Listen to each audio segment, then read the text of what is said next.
The ground shakes beneath your feet. At first, it is only a faint vibration, like the pulse of something far away, buried deep within the earth.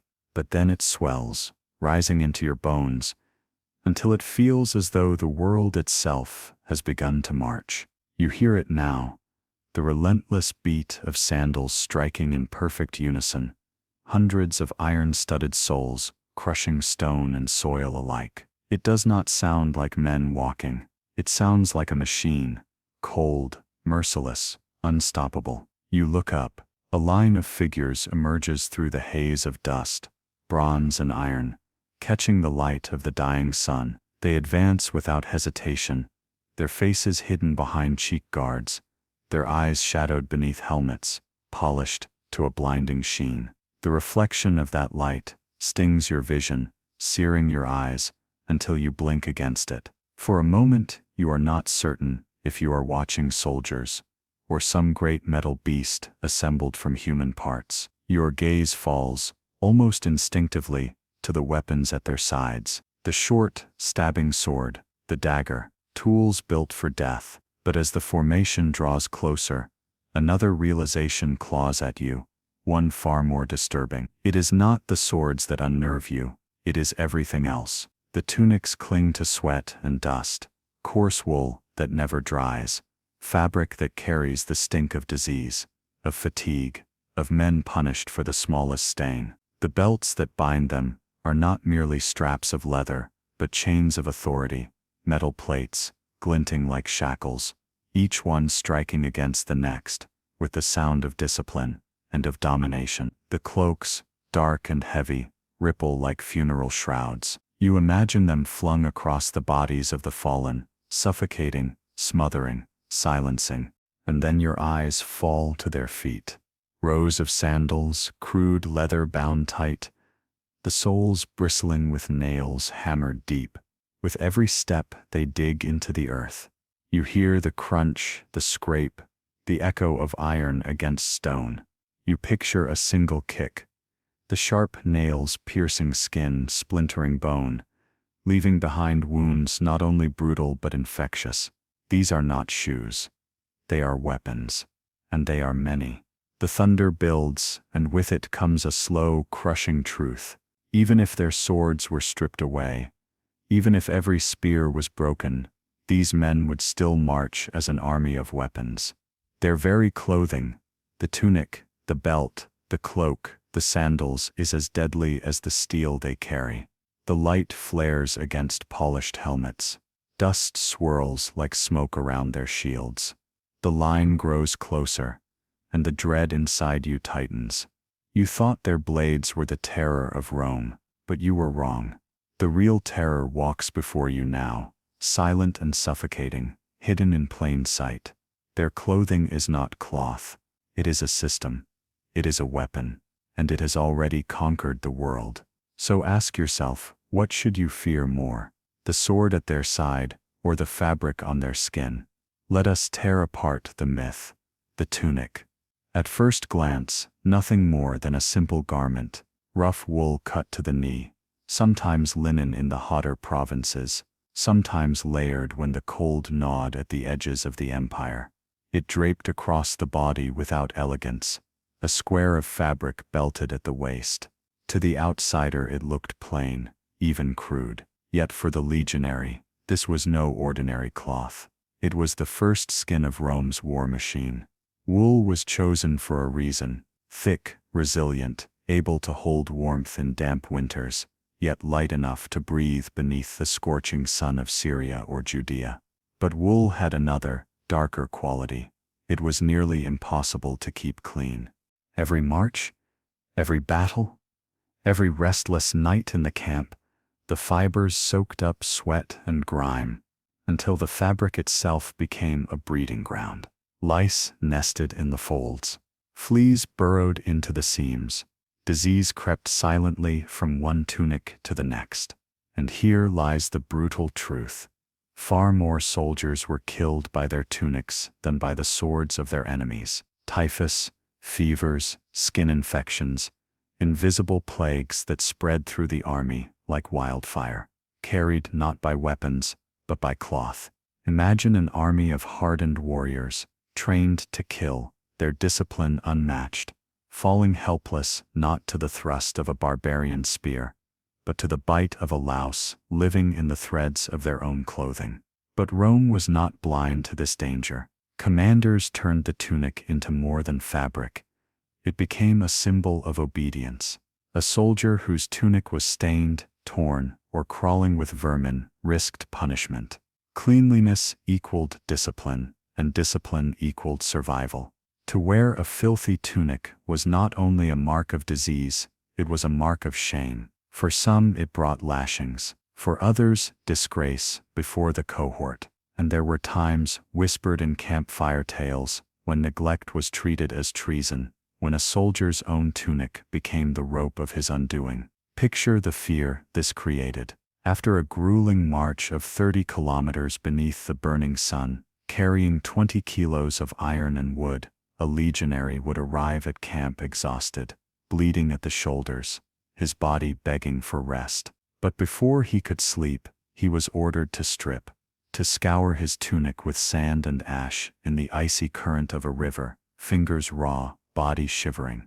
Because if the tunic bore the stench of neglect the next morning, the punishment could be harsher than the labor. In Rome's eyes, the fabric on a soldier's back was not his comfort, it was proof of his loyalty. This was the psychological terror, woven into every stitch. The tunic was never simply protection from weather. It was a constant reminder that Rome owned not only the soldier's sword, but his very skin. His survival depended not on courage in battle, but on obedience to the smallest detail. Keep the tunic clean, or face the consequences.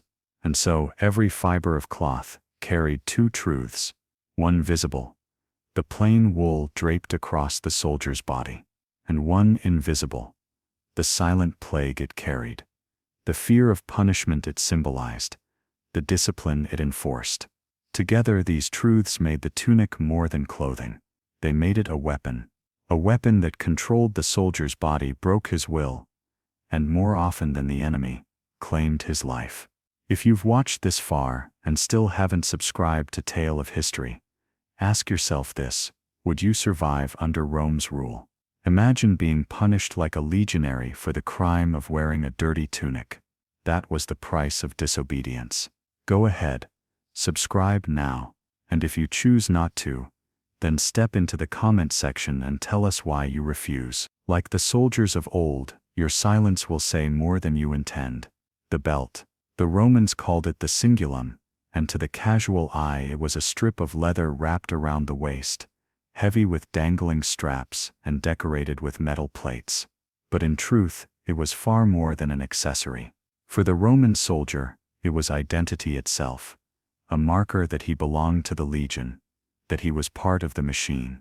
To remove it was to strip a man of his place, his pride, his very reason for existing. The belt carried his sword, his dagger, and sometimes even the tools that kept him alive on campaign. But its purpose went deeper than utility. Its broad leather guarded the abdomen like a second skin, shielding one of the most vulnerable parts of the body, the gut, where a single thrust of a blade could mean slow, agonizing death. The decorated metal plates, clinking along its length, were not mere ornaments. They could bruise and crush bone when slammed against an enemy, turning what appeared to be decoration into a concealed weapon. The sound of the cingulum mattered too. As soldiers marched, the plates clattered together, producing a metallic rattle that became the sound of Rome itself. To civilians it was awe-inspiring. To enemies it was terror. That sound declared that Rome was coming. Disciplined, merciless, inevitable. For the soldier, the clink and rattle were constant reminders. You belong to the legion, and the legion owns you. But the belt's true darkness lay in its symbolism. To lose it was the greatest humiliation a legionary could endure. Punishment often began with the cingulum torn from a man's waist, his weapons ripped away along with it. He was reduced from a soldier of Rome to nothing more than a body, stripped of dignity, exiled from the brotherhood of war. Some never returned from that disgrace, choosing death over the shame of standing beltless before their cohort. There were moments darker still. Rome was not above cruelty, and there are whispers in history that in executions, the belt itself was turned against the soldier. Stripped from his waist, doubled over in the hand of a centurion, it became a whip, its metal plates tearing into flesh, flaying the skin, breaking the body of the man who had once worn it as a badge of honor. Imagine it, the very symbol of his authority, becoming the tool of his destruction. The sound of clinking plates, now marking each lash, each scream, each step closer to death. The cingulum was not simply worn, it was lived. It was the burden of discipline, the promise of identity, and the silent threat that Rome could take it all away at any moment. When a soldier tightened it around his waist at dawn, he did not just arm himself, he chained himself, a reminder that his body, his honor, his survival, were bound by leather and steel. A Roman without his belt was no soldier at all, and a viewer who watches without subscribing, no true supporter of Tale of History. Prove you belong, or tell us why you don't. The cloak. To most, it was nothing more than a strip of wool thrown across the shoulders, fastened with a clasp, shielding the soldier from wind, rain, or cold. The Romans called it the sagum, a simple, coarse garment dyed in muted reds or browns, so the dirt of the road and the blood of the battlefield would not betray itself. To the ordinary legionary, it was a blanket at night, a shield against storms, a second skin that followed him into every corner of the empire. But cloaks had a darker life than comfort. In the hands of desperate soldiers, they became ropes, restraints, suffocating bonds. Imagine a wounded enemy captured on the field, too dangerous to leave armed, too valuable to kill outright. The cloak could be stripped from a Roman's back, twisted around the prisoner's arms, bound tight until circulation stopped. At times the same fabric was drawn across the throat, tightened with brutal precision until silence fell. The cloak that once warmed a soldier could just as easily extinguish another's breath. And then there was the stain. Cloaks soaked through with blood did not always wash clean. Worn back into camp, their fibers stiff with dried crimson, they became something more than clothing. They became a warning. To see a cohort return with cloaks darkened by gore was to witness Rome's message. This is what happens when you stand against us. To enemies, the sight was terror. To allies it was a reminder that even the fabric Rome wore was baptized in conquest. Among the ranks of command, the cloak carried a different weight. The paludamentum, reserved for generals and emperors, was not wool of common dye, but woven in the color of blood itself, purple. This was not fashion, it was law, it was power, it was danger. To wear a purple cloak without the right was treason. To steal one was death. It was said that a cloak of this color could command armies, inspire terror, or seal a man's fate with a single glance. On the battlefield, to see the flash of purple was to know where authority stood, and to know that Rome's eyes were upon you. But think of the soldier who wrapped himself in such cloth during the cold night. Did he ever wonder if this fabric was more curse than blessing? To wear the sagum was to carry the grime, the blood, the weight of discipline. To wear the paludamentum was to carry death itself, for the cloak marked a man as both ruler and target. The cloak was no simple garment. It was camouflage. It was weapon. It was burial shroud. Its folds carried survival, fear, and execution alike. If you're still not subscribed, think of this cloak wrapping tightly around your neck. That's the grip of Tale of History. Either join us by subscribing or leave your excuse in the comments. The sandals. To most, they look crude. Strips of leather tied to the foot, open to the dust and the stones of the road. But the Roman legionaries' footwear, the Caligae, was a masterpiece of brutality disguised as simplicity. Each sole was hammered through with dozens, sometimes hundreds of iron nails. They bit into the ground with every step, gripping mud, stone, and sand alike. making sure the soldier never slipped, never faltered, never slowed. Those nails served another purpose, one Rome never admitted, but every enemy learned to fear. Imagine a legionary's kick, not soft leather, but iron striking bone, hundreds of points driving deep into flesh. A single stomp could crush a foot, split open skin, or shatter ribs if delivered in the chaos of battle. These were not shoes meant only for marching. They were weapons hidden in plain sight. Weapons that struck when swords were too far, when shields were locked, when survival meant turning every part of the body into an instrument of war. And then, there was the march. Hear it in your mind: 10,000 sandals, iron nails striking stone in perfect rhythm. Not a scattered noise, but a steady thunder. The sound rolled over valleys and echoed through forests, long before the army was seen. Enemies who heard it swore it was not men coming toward them, but an earthquake, or the footsteps of some monstrous god. That sound was psychological warfare. It broke resistance before the first sword was drawn. It told the world that Rome was near, and nothing would survive its arrival. Yet the sandals carried an even darker truth. Their very design betrayed the soldiers who wore them. The nails pressed into the earth left a pattern as distinctive as a signature, a mark that could not be hidden. When men deserted, their footprints became their undoing. Scouts tracked them across fields, through forests, even into the mountains. The Caligae announced their presence with every step. When they were caught, deserters learned that the very sandals which carried them in service of Rome also carried them to their execution. Imagine the despair of such a man, exhausted, starving, trying to disappear into the wild, only to realize that the iron beneath his feet betrayed him at every turn. He might have abandoned his weapons, cast off his armor, even cut away his cloak. But the sandals marked him as Rome's property, and Rome never lost what it claimed. The genius of the Caligae was not just in comfort, not just in strength, it was in control. The sandals gave the soldier endurance. They gave him a weapon hidden at his feet.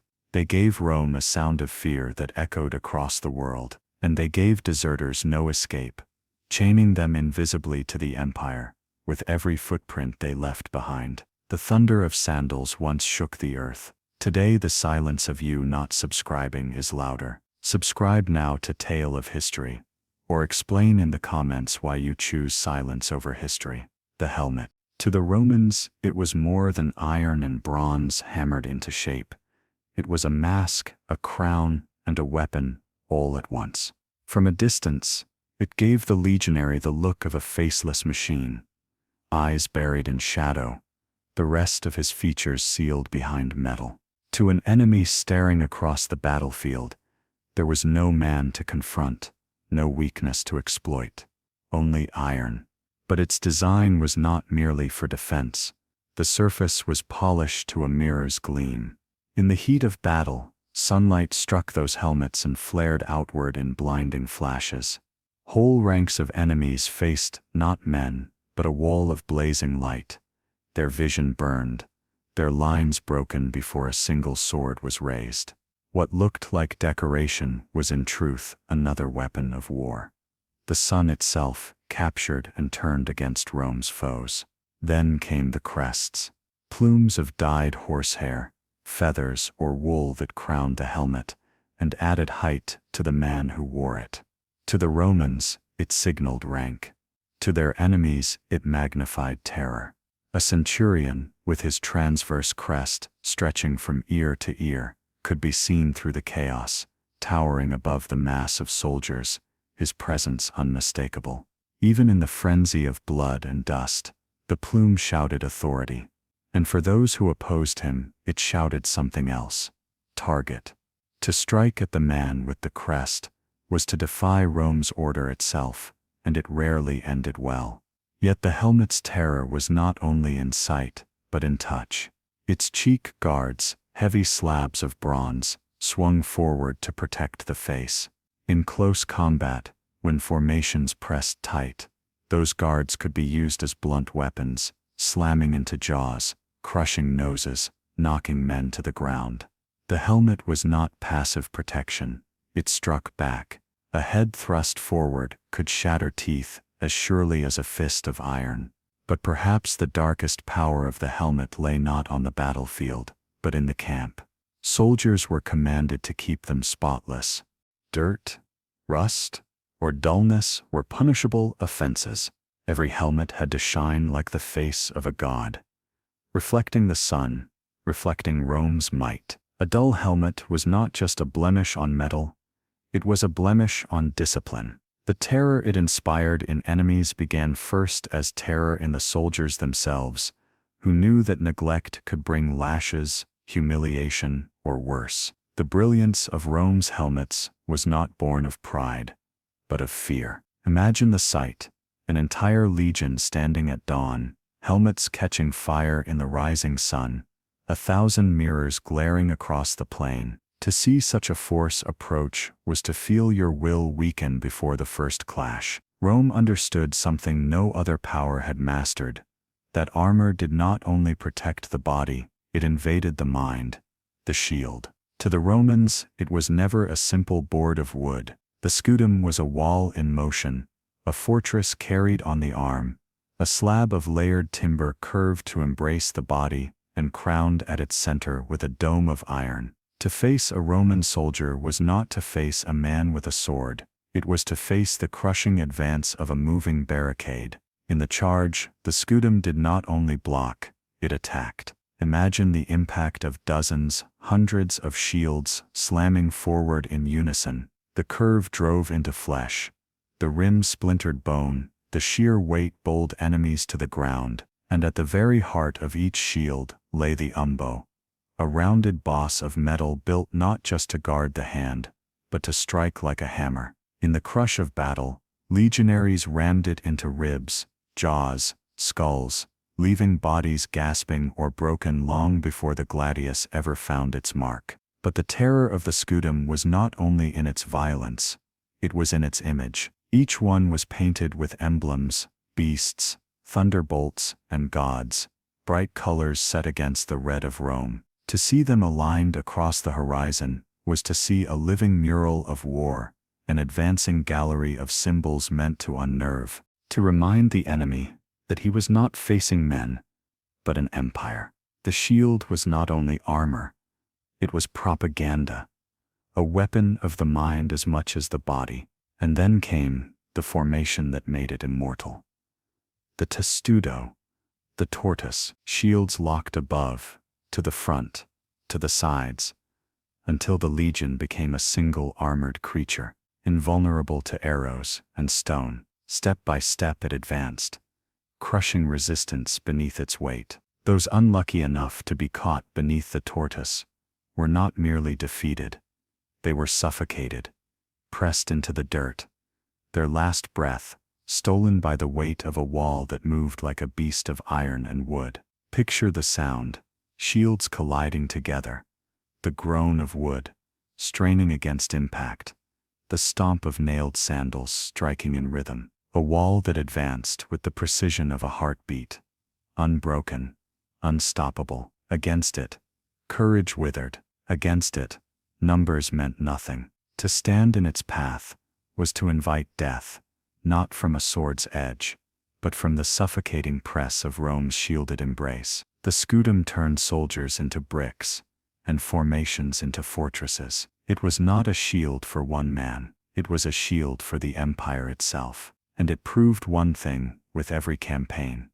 Rome did not need to outnumber its enemies. Rome only needed to outlast them, to grind them beneath the weight of discipline, until the very thought of resistance collapsed. Roman shields crushed anything in their path. Right now, tale of history is marching forward with or without you. Subscribe and join the formation, or admit in the comments why you choose to be trampled. Armor. The Romans called it the lorica, and to wear it was to be bound in iron. From a distance it gleamed like a carapace, transforming flesh into metal, mortal men into machines of war. The most famous form, the lorica segmentata, was built from overlapping plates, fastened with leather straps and iron clasps. To the enemy it looked invincible, a shell that turned away, blades and arrows alike. But beneath its brilliance was a hidden torment. The weight pressed down with every march,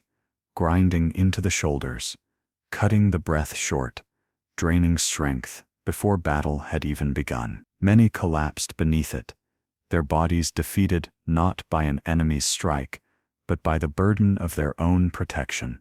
Others wore the lorica hamada, chainmail of countless iron rings linked together. It clung to the body like a shroud, its weight spread evenly across the chest and back. It flexed, it endured, it outlasted the plates of the segmentata. But in the searing heat of summer campaigns, the hamada became a furnace. Sunlight caught the rings, burning the skin beneath, trapping sweat against the body until exhaustion broke even the strongest soldier. The armor that promised survival delivered death through heat stroke, silent and merciless. Then there was the lorica squamata, scale armor, rows of small plates sewn onto a backing of fabric or leather, shimmering like the hide of a serpent. It bent with the body, it dazzled in the sun, it offered protection without rigidity.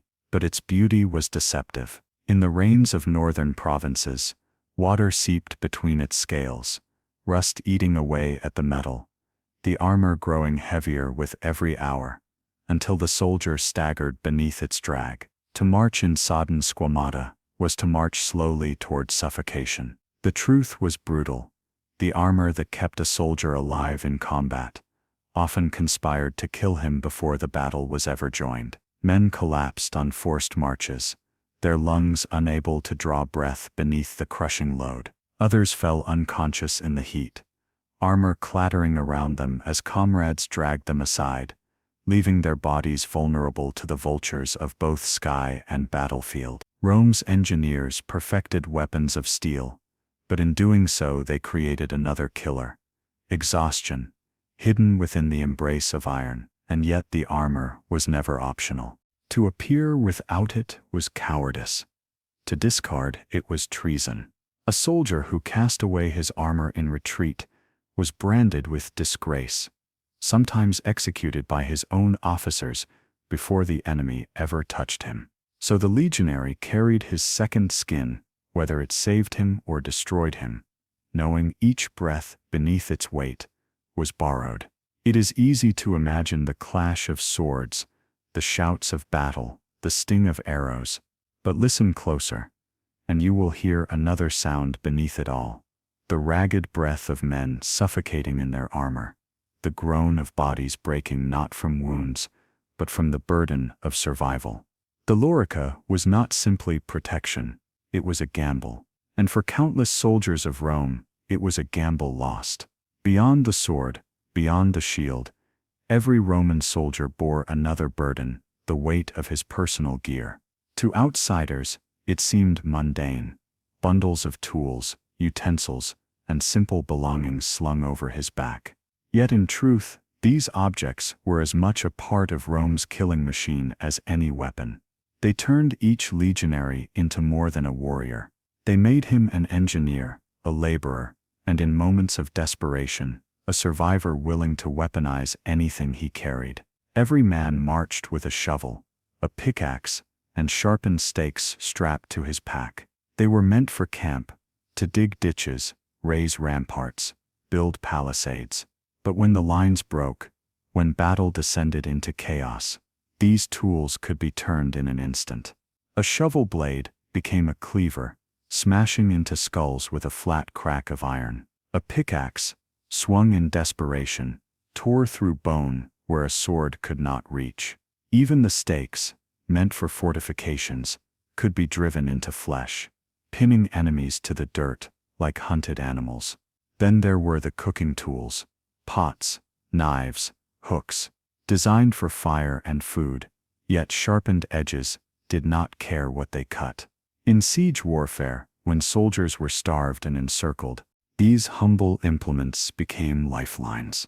A small knife meant for chopping vegetables could be plunged into an enemy's throat.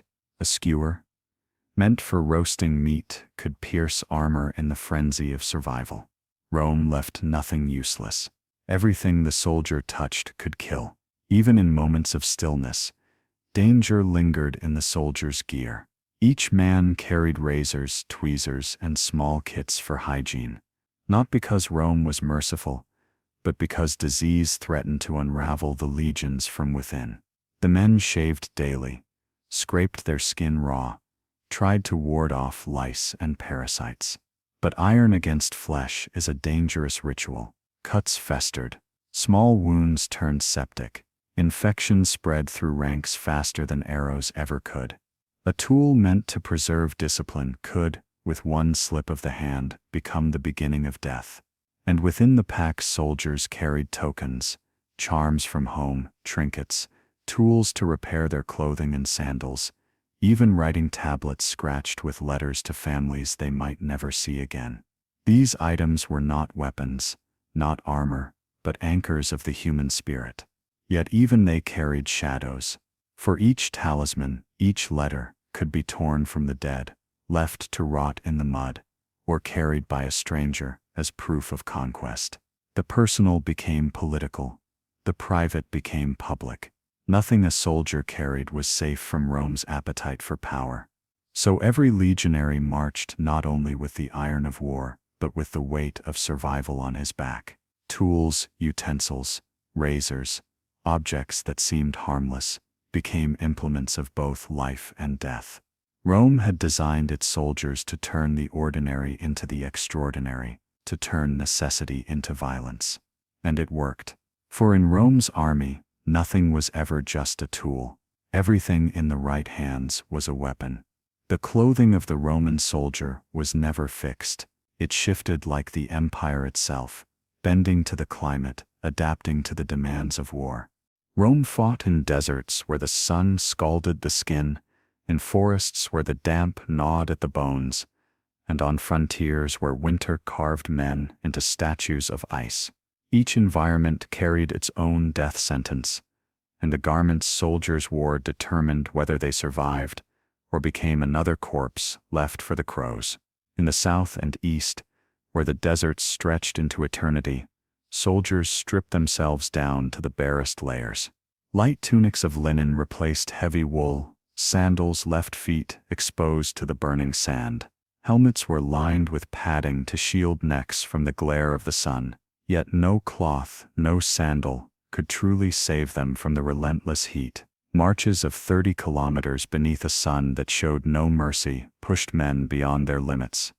Water was rationed, bodies collapsed on the road, skin blistered, lips cracked, eyes rolling back as heatstroke claimed them before a single enemy spear was raised. The desert killed slowly, invisibly, and no sword could strike it down. In the north and west, it was the opposite fate. There, in the forests of Germania and the mist-shrouded isles of Britannia, soldiers dressed in layers, one tunic, then another, a cloak heavy across their shoulders, socks of thick wool wrapped around frozen feet, yet still the cold crept in. Rain seeped through seams, snow soaked into cloth, and the body shivered endlessly. Frostbite blackened fingers, toes, ears, feet, encased in sandals, not built for endless damp, softened and split open, trench foot rotting the flesh, until the stench followed the soldier wherever he walked.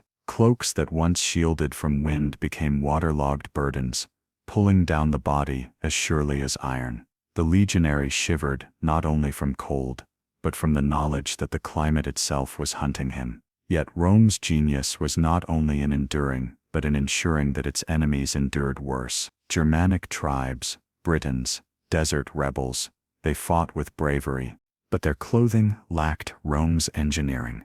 Their furs froze stiff, their sandals wore through, their cloaks rotted in the rain. Rome, for all its cruelty, had perfected the craft of survival through fabric, and so, on many campaigns, it was not always the sword or the shield that decided the victor. It was the ability of clothing to hold warmth a little longer, to endure heat a little further, to keep men alive one more day than their enemies. Still, death was never far.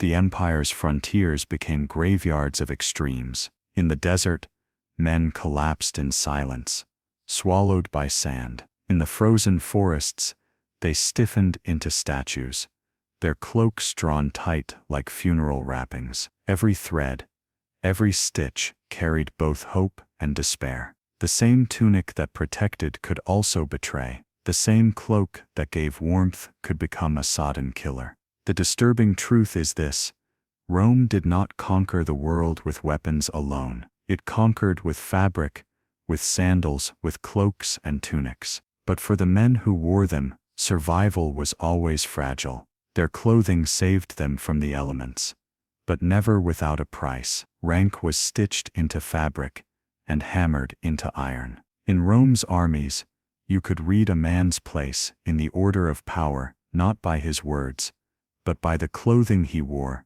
the armor he carried, the colors that clung to his shoulders. Yet these marks of honor, these symbols of authority, carried a darker truth. They made the wearer not untouchable, but hunted. The higher the decoration, the closer death followed. Take the centurion. He was the spine of the legion, the officer who commanded 100 men, the enforcer of discipline, the embodiment of Roman authority in the field. His armor announced his status: bronze plates polished brighter than the rest, decorations fastened across his chest, proof of campaigns survived, and punishments delivered. His helmet bore a transverse crest, horsehair running from ear to ear, a banner that rose above the chaos of battle, and shouted, "Here is the leader." To his men, it was guidance. To his enemies, it was invitation. Arrows sought the plume. Spears aimed for the man beneath it. The very mark of his rank painted a target on his flesh. Higher still were the commanders. Their cloaks were not wool stained brown or red from the earth. They were woven of finer cloth, dyed the color of blood mixed with dusk, purple. The polludimentum. To see it was to know that power stood before you. The authority of a general, sometimes of an emperor himself. But the purple cloak was not merely a garment, it was a sentence. For any man who dared to steal it, wear it, or impersonate the authority it represented, the penalty was death. The cloth itself was lethal, as dangerous as any blade. To wear it without right was treason. To covet it was to invite execution. The paradox was brutal. The more a man was exalted, the more visible he became. Centurions, tribunes, legates, their dress shone brighter. Their cloaks carried rarer dyes.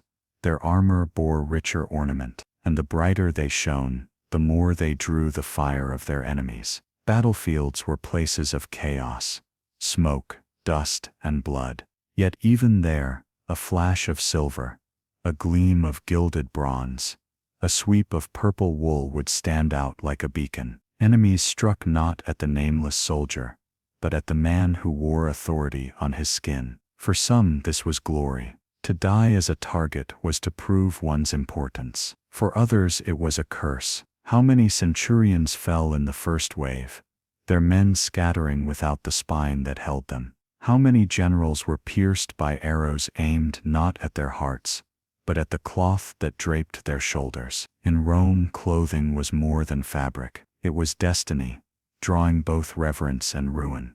The higher the decoration, the greater the danger. A simple soldier could be faceless, hidden in the anonymity of the line. But an officer had no such mercy. His armor was both shield and spotlight. His cloak both honor and executioner. Rome demanded that its leaders be seen, and to be seen in war was to invite death. Rome's empire was not carved by the sword alone. The gladius, sharp and merciless, ended lives in the frenzy of battle. But the sword was fleeting, a single thrust, a single victim, a single moment of violence. The true engine of conquest was slower, quieter, and far more enduring.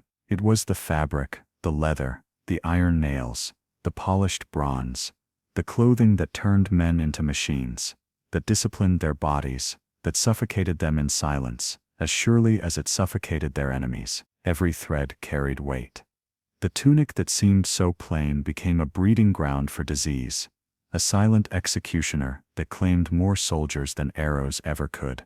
The belt, adorned with iron, bound the soldier to his identity, and when stripped away it did not just remove a weapon, it removed a man's worth, killing him with shame.